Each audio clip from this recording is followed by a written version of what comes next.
আমাদের দাবি একটাই,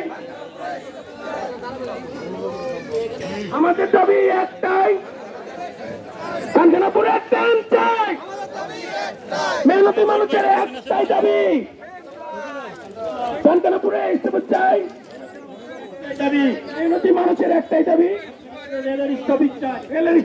সম্মানিত এলাকাবাসী, আপনারা সবাই সুশৃঙ্খল ভাবে দাঁড়িয়ে যাবেন, কোন প্রকার বিশৃঙ্খলা করবেন না। আমরা সুন্দরভাবে আমাদের মানববন্ধন শেষ করব। সবাই লাইনে দাঁড়ান, প্লিজ, সবাই কোনো আছে লাইনে দাঁড়ান, সবাই সবাই লাইনে দাঁড়ান। কেউ ট্রেনের সামনে যাবেন না, ট্রেনকে কেউ বাধাগ্রস্ত করবেন না, কেউ ট্রেনের সামনে যাবেন না। ট্রেন যদি না থামে আপনারা সরে যাবেন, ট্রেন না থামলে আপনারা সরে যাবেন, ট্রেন না থামলে আপনারা সরে যাবেন। আমরা একেবারে কেউ ঢিল করবে না, কেউ ট্রেনে বাধাগ্রস্ত করবে না, কেউ ট্রেনে ক্ষতিগ্রস্ত করবে না, কেউ ট্রেনে উঠবেন না, কেউ ট্রেনে উঠবেন না। প্রিয় এলাকাবাসী, আমরা সবাই সুশৃঙ্খলভাবে দাঁড়াবো, কেউ ট্রেনে বাধাগ্রস্ত করবেন না, ট্রেনের ক্ষতি হয় এমন কোনো কাজ করা যাবে না। চাচা চাচা হ্যাঁ হ্যাঁ, সবাই সুশৃঙ্খলভাবে দাঁড়ান, ট্রেন দাঁড়াবে।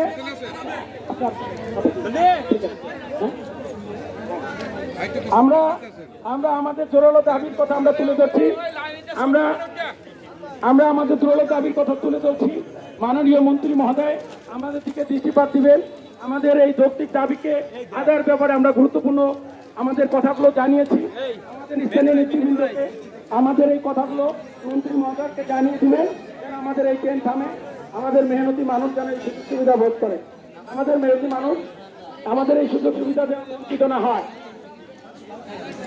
সংগ্রামী সাথী ও বন্ধুগণ, আমরা খানখানাপুর ইউনিয়ন বাসী সহ অত্র অঞ্চলের বাসীর যে প্রাণের দাবি, যে খানখানাপুরের রেলের স্টপেজ চাই, তাই আমরা বলতে চাই, আমরা সাংবাদিক ভাইদের মাধ্যমে জানাতে চাই যে খানখানাপুর যেহেতু একটি ঐতিহ্যবাহী এলাকা, ঐতিহ্যবাহী বন্দর, ঐতিহ্যবাহী যোগাযোগ ব্যবস্থা এবং রেলের ক্যাটাগরি দিয়ে খানখানাপুর স্টেশনে সেই ক্যাটাগরি অবস্থানে রয়েছে, তাই আমরা উদাত্ত আহ্বান রাখছি আজকের এই মানববন্ধনের মাধ্যম দিয়ে খানখানাপুরের জন্য পরবর্তীতে রেল বলতে সিদ্ধান্ত হয়। যদি এই সিদ্ধান্তের ব্যতিক্রম হয়ে যায়, খানখানাপুরবাসীর যদি তাদের দাবি যদি বাস্তবায়ন না হয়, তাহলে এইটা ভয়াবহ হিসাবে রূপ দিতে পারে। সেই রূপ যদি জানে, আমি বলবো সেই কারণেই খানখানাপুরে দ্রুত গতিতে সমস্ত কিছু বিবেচনা করে স্থগিত হোক।